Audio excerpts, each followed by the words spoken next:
morning, everybody. I chose this song on purpose because every January we convince ourselves that this year we're going to conquer. This is the year we're going to get disciplined. This is the year we're going to get healthy. This is the year we're going to be less flabby. This is the year we'll finally face what we've been avoiding. We feel like Rocky Balboa at the top of the stairs there in Philadelphia, strong and confident and unstoppable.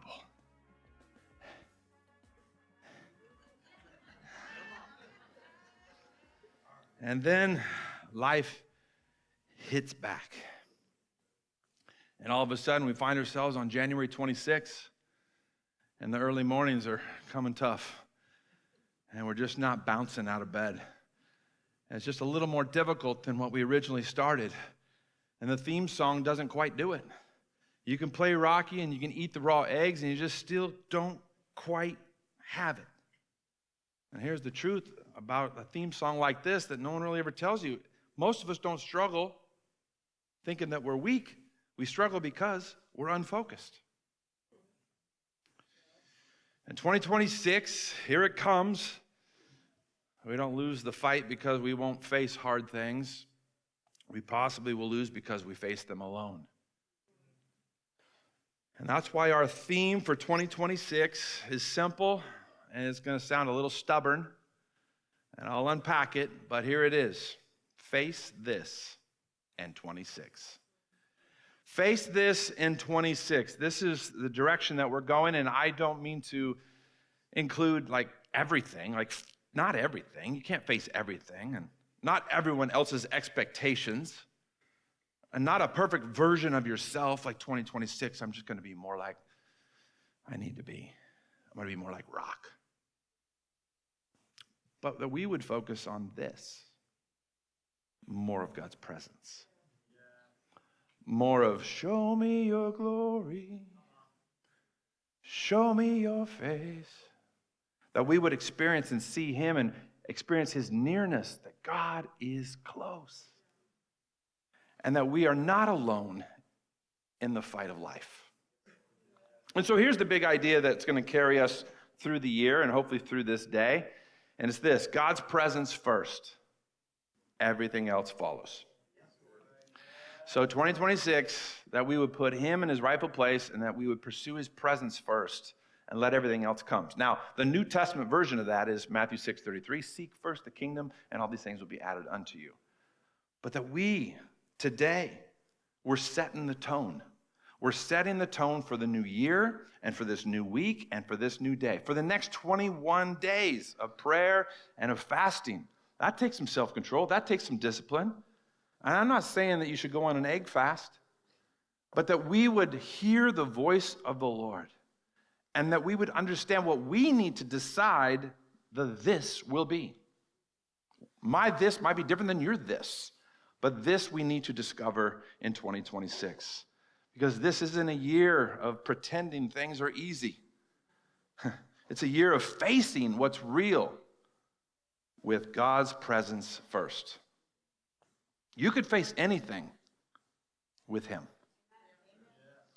Now, each November, I tuck away at the Mount Angel Abbey. And for 3-4 days, I rest and I pray and I seek the Lord's face and ask God for a word for Gateway for the upcoming year. And 2026, with all that was pending, I thought, man, God, I really need you to show up clear. And he's so faithful and he's so personal to be able to show up. And so I want to give you a glance at what we're going to be looking into for 2026. And at first, at face value, you're going to think, that's a little aggressive, Greg. But the more I begin to unpack it, and obviously I've had more than the last 30 seconds to deal with this and to be processing this than you have. But I prophetically, not pathetically, would suggest that 2026 is going to be a year that you and I are going to face some things. And if we can face this, whatever it might be, when we have the presence of God fully a part of what our life has got going.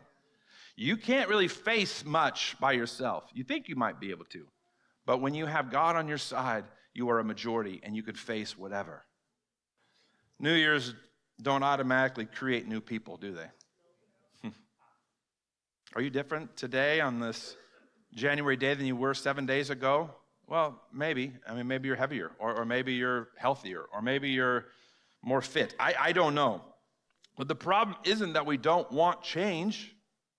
A lot of us look to this new year and like, okay, I got to change some things. But the problem is that we often fix our attention on the wrong this. And even tomorrow with the fast starting, 21 days, what will I put my attention on? And we'll focus so much on no sugar or no Netflix or no whatever that sometimes in the focus on those things, we miss out what we're supposed to be focusing on. We take away some things so that we can add him into our life, into our agenda, into our calendar, into our daily. Like I was just thinking about myself personally. If I took less time on my phone, I would probably have more time for his presence. But maybe that's just me. Why this? Why this as our theme for 2026? I'd like to ground it and give you a foundation biblically, and I want to draw your attention as the lights come up to Exodus 33. So you can see your Bibles and see your notes today. I'm going to share on this Vision Sunday where we're going, what we can fix our eyes to. No one's in the back to turn on the lights, so let's see if I can just do it by the force. We need help. Little, just a couple of the lights up on the side, because I can't even see you right now. I don't even know that you're there, so I'm going to need to hear you today. Exodus 33. Hey, there you are. Exodus 33 is our text. This is the second book in the Bible, Old Testament. God's people are free. They're moving forward, but they're full of questions. You got God telling Moses to move on, but Moses pauses. And not because he lacks faith, but because he understands something vital. Direction without presence is dangerous. Let that sink in for just a moment. Direction without his presence is dangerous. Now, they're in the wilderness. We pick up this story. And without his presence, I mean, in other words, it's kind of like this. If you're not in this, we don't want it. I mean, that's what Moses is saying. God, if you're not here, you're not in it, you're not going to go with us, then we don't want it. We don't want it. We want you. And I think this question is relevant for the Egyptian, Israelite history, but also for our American, Salem, Willamette Valley, us here today, or whoever's watching online. This question is still relevant today. Could we define this as we start a new year? Now, let me set the scene for us. In Exodus 31, you have this wonderful download. Moses is on Mount Sinai. He gets the 10 Commandments. We all know the story. But while he's up there at Mount Sinai, the people can't quite get their act together, and so they build a golden calf. In Exodus 32, they're building the golden calf. We don't know how really big it was, but it's just total idolatry. It's not of God. Aaron and the people were building this fake God. Moses then comes down. And then Exodus 33, in this chapter where we pick up our text today, we see the tent of meeting where Moses sets up this tent. They're led through the journey on their way to the promised land, cloud by day, fire by night. They're led by God's presence. How many just for a moment wouldn't mind a little fire by night and a little cloud by day? Like, God, could you make it obvious like that? Because sometimes I don't see the direction. I don't know which way to go. And so for the people who are on this 40-year camp out, get God's presence, and specifically Moses does. He goes into the tent of meeting, he gets this contact, this connection, he gets to hear from the Lord, gets direction. And Exodus 33, we pick up our text, and I got to tell you that Moses had quite a relationship with Yahweh. When you think about this, I mean, he enjoyed not just mountaintop experiences by getting a burning bush or 10 commandments, but he enjoyed kind of a daily rhythm with God, with hearing the voice of the Lord. I mean, he set up a tent outside the camp where he regularly met the Lord. And what's remarkable is how Scripture describes these encounters, that God spoke with Moses face to face, as one speaks to a friend. And we got to catch that. If we don't catch that, I think at the start, we're going to think that God's some judgmental, high in the sky. He just wants to condemn, judge, and point fingers and cast something onto us. He wants to meet with us. He wants to connect with us. He wants to be intimate and close to us. He wants to have a relationship where he just kind of tucks up right next to you and says, I'm here. And you can have your Rocky Balboa moments when you feel like you just aren't in it. And then you hear Mick. Mick, the trainer who begins to speak life and speak truth and speak firmly. I'm with you, Rock. We got this. And that's what we need to hear in this new season, that whatever we're going through, you hear the voice not of Mick, but that you hear the voice of the Holy Spirit. So let's take a closer look. I want you to join me in the second book of the Bible, Exodus 33. We're reading today from the Christian Standard Bible. I want you to fast forward to verse 12. Are you ready to lock and load? Here we go, round one. Exodus 33, verse 12. Some of you know the story. Let's see if this can become fresh for us on this first Sunday in January. Moses said to the Lord, look, you have told me, lead this people up, but you have not let me know whom you will send with me. You said, I know you by name, and you have also found favor with me. So you see the conversation Yahweh and Moses are having here. Conversation. So far, so good. Verse 13. Now, if I have indeed found favor with you, please teach me your ways, and I will know you, so that I may find favor with you. Now, consider that this nation is your people. This is Moses calling out to God, like, this is your nation. Please, can we be your nation? Can we find favor on us? And this is kind of, if I can just personalize this just for a moment, so that I may find favor with you. Now, consider that this church, this family, this relationship, this crew would be your people. Look what Yahweh says in Exodus 33:14.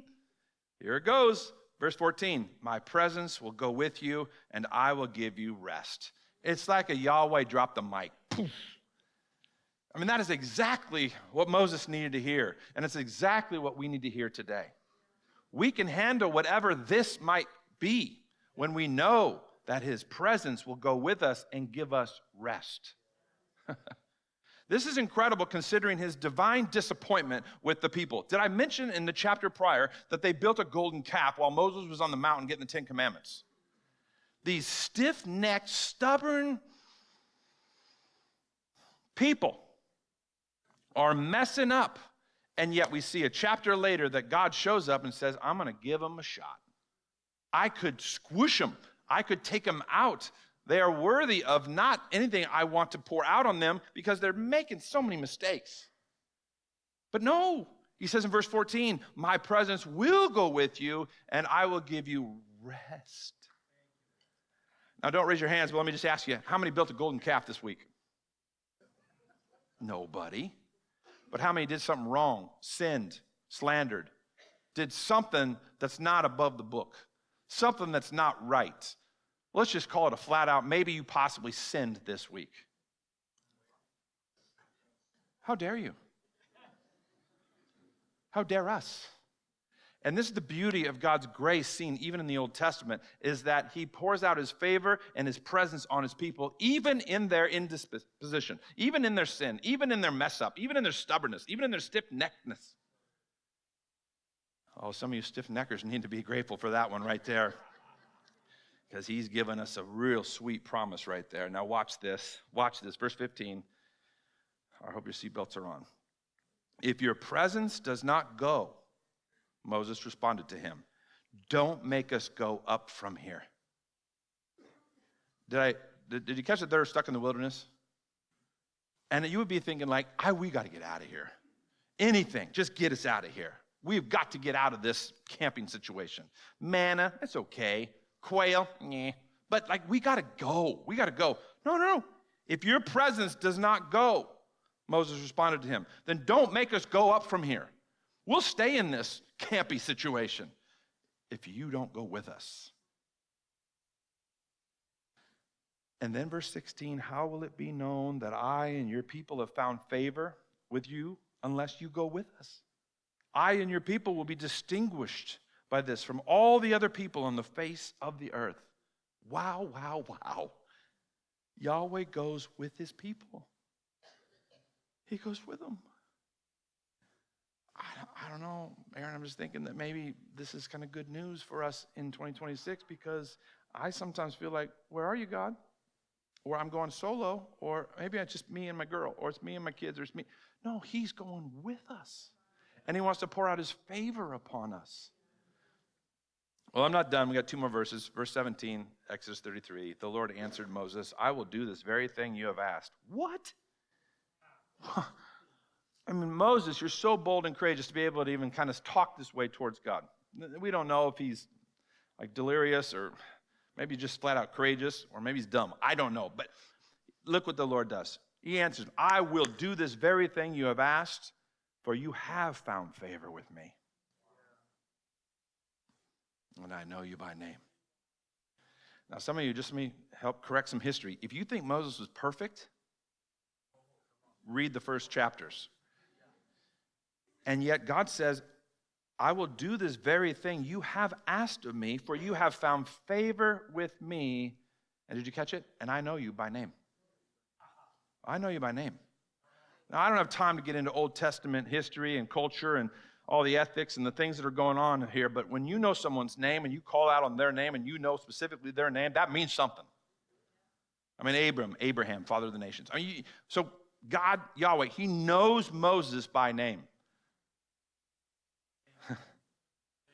And what does he pour on him? This favor, which means grace, acceptance, and approval.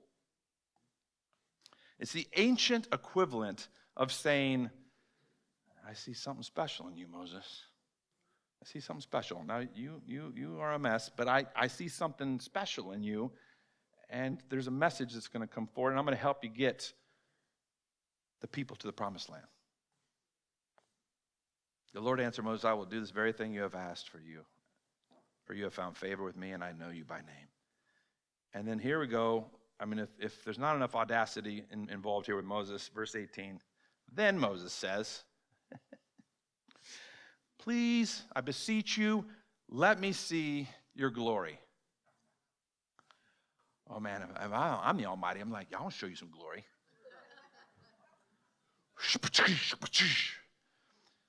Moses' prayer is to see the kavod.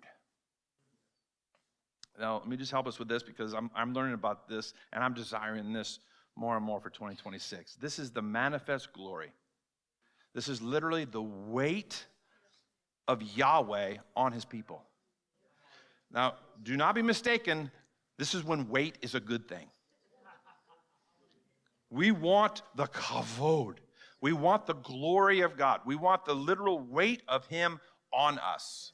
Not just physically, but spiritually, emotionally, in our relationships, in our finances, that we need the kavod.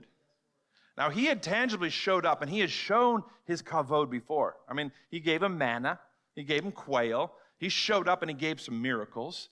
Right? There's some things that took place. He's provided some victories in battle. He led them through a Red Sea. He showed up.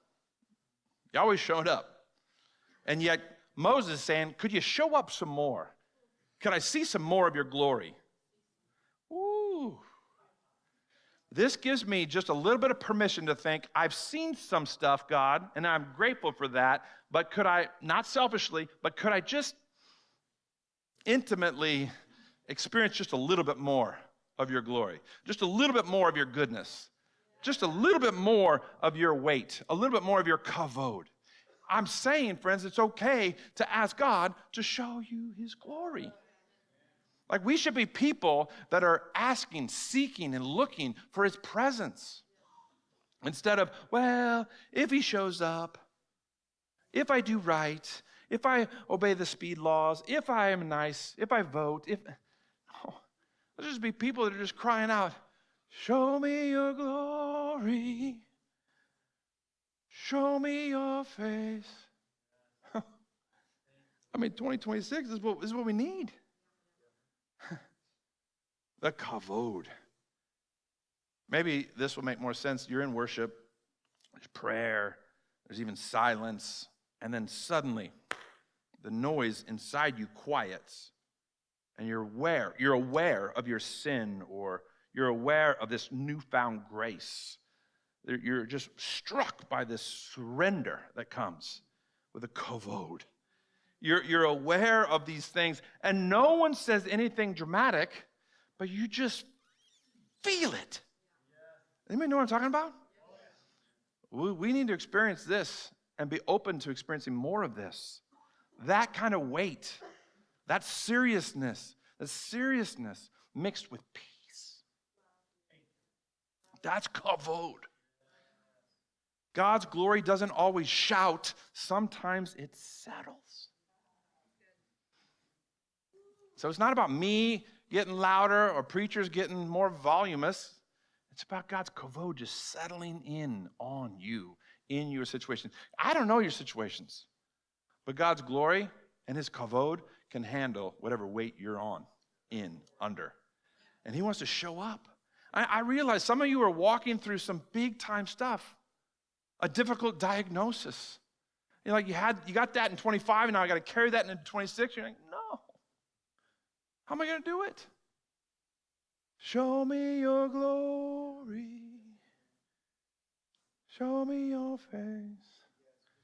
No matter what it is. Some of you are in deep grief. And that's tough. Some of you have experienced some financial loss.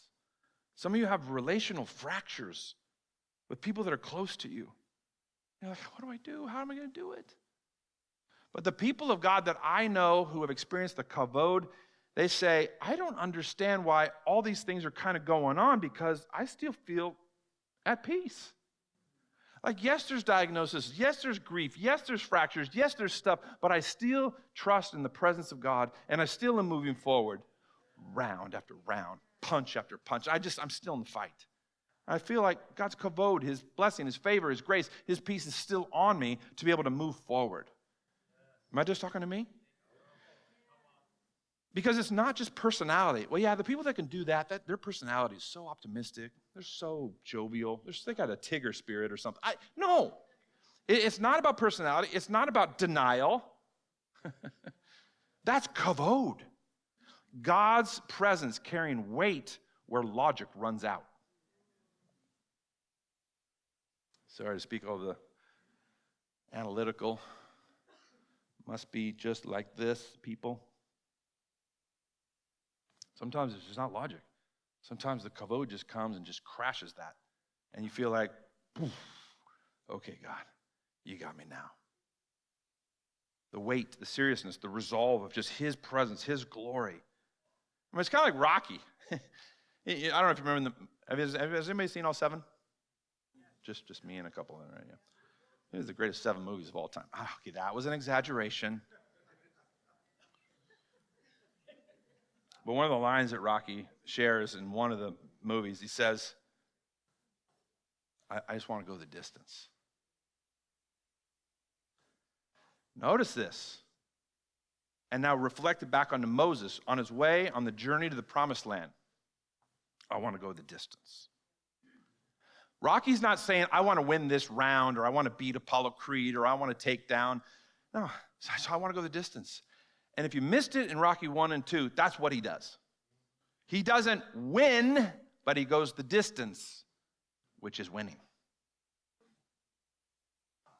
He's not like some of us are thinking, well, I'm not knocking life out right now. Can I remind you? It's one round at a time. Walk with him and work with him and listen for him to be able to show up and speak. And that's why I'm excited about the next 21 days, because I'm going to enter in, you're going to enter in, perhaps on the greatest spiritual journey of 2026. And it's one of the reasons why we start the year that way. Now, if I could direct your attention over here, and you see this wall, it's been up there, and maybe you've missed it, but it says something like know, grow, and go. If you're new to Gateway, it's your first time, we believe this is our purpose. To know Jesus personally, to know him, to grow with him purposely so we can then go with him passionately. This is our cry. This is our motto. This is our thing. Can I show you today with the know, grow, go in the background, in the shadow, 3 things from this text today. And the first is this. This is God with us. What is God with us? God answers Moses in Exodus 33, verse 14. If you put that up on the screen, you see, my presence will go with you, and I will give you rest. This first point I want to make today is that this is a God that wants to go with us, not run away from us. This is good news, friends. Notice what God doesn't promise in verse 14. He doesn't say, I'm going to give you ease. He doesn't say, I'm going to give you certainty. He doesn't say, quick solutions are on the horizon. He says, I'll be with you. And I wonder if that's enough. Because some of us are thinking, I kind of would like him to be with me, but I also kind of would like the new boat, win the lottery, and I'd like all my issues to be resolved, and I'd like peace on earth. We want all this stuff. Like, can it just be enough? His presence, that he's with us. But that's enough. God's presence first, and then everything else can follow. Because here's the gift. Rest doesn't come from clarity. It comes from companionship. So you're looking for clarity this year, 2026. What's it going to be? Could I invite you to invite him into your story, into your situation, into your circumstances, and have holy, divine, wonderful companionship with the ruler and the creator of the universe. And have companionship with him, which will provide clarity. Because I realize in a group this size, you're thinking, there's a lot of things I could use some clarity with. I need to know about this situation. I need to know which way to go. I need to, what about, and then, show me your glory. Show me your face. Come on, just get back to I want companionship with him. This is me and Jesus. We're good. Before the plans, presence. Before the productivity, presence. Before the success, presence. Before I graduate, before I get married, presence. This is where our purpose begins, to know his presence, to grow in his presence, and to go with his presence. Not just knowing about God, by the way, but walking with him and knowing him. Like, why don't you just set up your own tent of meeting like Moses did? And believe for the cloud and believe for the fire. Which, this is Old Testament, I realize, so fast forward, it's going to get good, because we're going to get the Holy Spirit who comes like fire.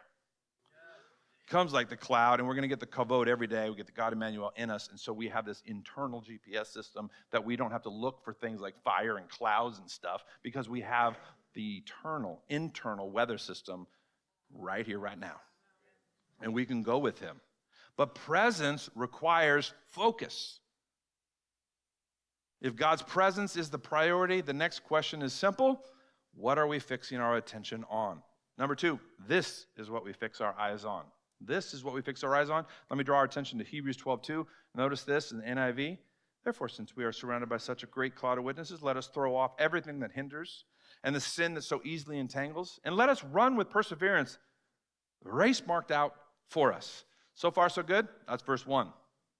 Here comes the fix. Verse 2.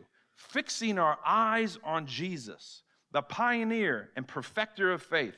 For the joy set before him, he endured the cross, scorning its shame, and sat down at the right hand of the throne of God. Jesus, within this, gives us the modeling of, I want God's, Papa's, Daddy's presence too. And the joy set before him is that he was going to be with his daddy. The joy of I can go to the cross and face the pain, face this, is I know Daddy's with me. Papa's got me. Yeah, I'm going to a torturous, horrible death, but I'm trusting him on the way. I pick up my cross daily, I carry it, and I know that God's with me. I have companionship with him, and I'm going to just keep going, and trust him in the greater plan. But that we fix our eyes on Jesus in this, that we look to his example in this. Because some of you think, well, I just can't carry this. I can't do this. It's too much. This is why it's good to look at Jesus, because he did way more than we'll ever do. And yet then he equips us and encourages us, you can do it. Fixing our eyes on Jesus, that phrase matters. Fixing doesn't mean glancing.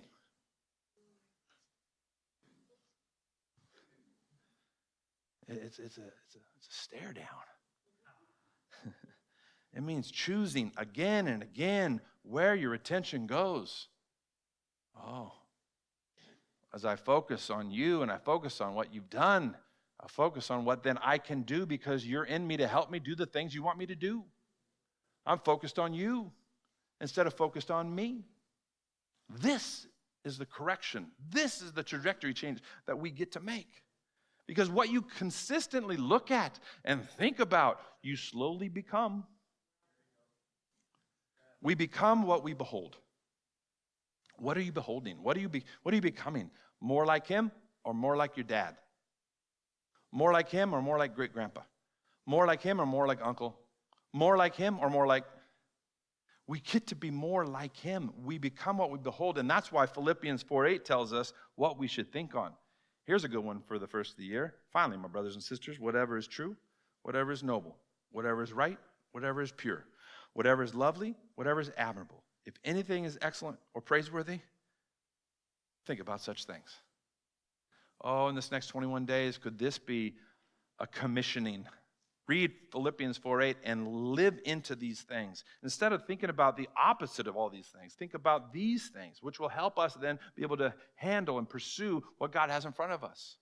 I'm going to pursue in 2026 things that are noble, things that are right, things that are pure.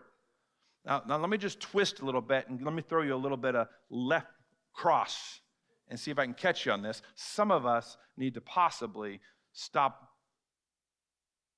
focusing on some things that are not like this. Whatever is unlovely, focus on that. Whatever is not admirable. No. Let's get our focuser right. On this Vision Sunday, let's get some corrective goggles. Let's get the optometry visit. Let's get the heart of the ophthalmologist to be able to work some stuff that we know which way we're supposed to actually look and focus on and to be able to study and lean into. This is why prayer and fasting matters. Prayer isn't trying to convince God of anything. Fasting isn't punishing the body. Both are about recentering our focus. If you're new to this, stand by. Wait for the kavod moment. Wait for the refocus moment. Wait for that. It's like, bling, revelation, divine inspiration. I'm letting some stuff go so I can focus on whatever is pure and noble, holy and good and righteous. I'm more in the Word. I'm more in prayer. I'm more into the things that, Jesus, you're into. Let me transition us into this third and final thought, is that focus leads us to mission. When we know focus and we're fixed on the right stuff, we then are led to a mission. We have understanding of direction. When presence becomes central, something changes in how we move forward. We can go passionately. And here's my third point. This is what we carry forward. This is what we carry forward. I'm going to tell you, presence is what we carry forward. His presence. Presence wasn't just for the mountain for Moses. It was the whole journey. And God never intended his presence to stay private. We don't go for God. We go with God.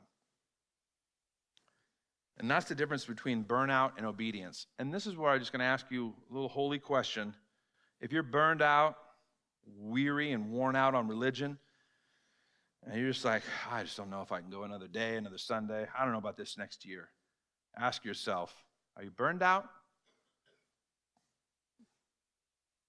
Because if you're doing the things of God in obedience, you should never be burned out. You should be fired up. But if you're burned out and you're worn out and you're weary, it might be because you're doing stuff you shouldn't really maybe be doing. I mean, that's the difference. And here at Gateway, we don't serve out of pressure. We serve out of presence. That's our goal. That's our goal. That's our goal. Now, let me just give you a quick sneak peek into next week and what we're going to be doing, because we're going to be focusing on this is Jesus. And we're going to be in the Gospel of John, and we're going to take a journey from January 11th all the way up to Easter. And we're going to be picking apart and seeing what this Jesus does for us, and this Jesus we can do for him over this next several weeks. We're going to focus on Jesus. We're going to fix our eyes on him so that we can then go for him in whatever we're doing.